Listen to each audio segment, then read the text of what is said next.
The idea that we don't have property rights and our income is ludicrous. I mean, you can pledge your income stream to take out a loan. That's what we all do when we get a mortgage or when we take out a revolving credit loan or what have you. You know, an auto loan.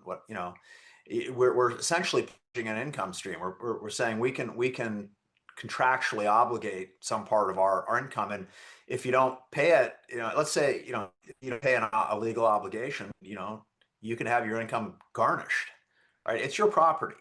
No, no, so legislators today think, oh yeah, we can have a progressive income tax outside the bounds of the property tax rules, have to pretend income is not property. And that just doesn't pass the laugh test. Voters will think that's crazy.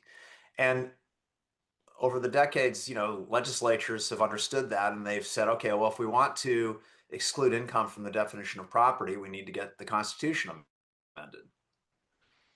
And that's what legislatures in other states have done as well. Other states that have very broad definition of property like ours that have income taxes have achieved them by amending their constitution to carve out income from the definition of property to expressly allow a progressive income tax.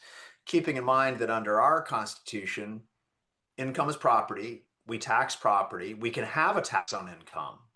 It just has to follow the rules for property taxes. It has to be uniform and it's capped at 1%. We have a tax system that has attracted job creators and entrepreneurs, and it's kept our homegrown businesses here, as opposed to leaving. And they're going to screw that up. And I think they're panicking a little bit, and that's why they're changing the other taxes because they realize they're having all these effects. Maybe they think it'll help reduce opposition to the income tax.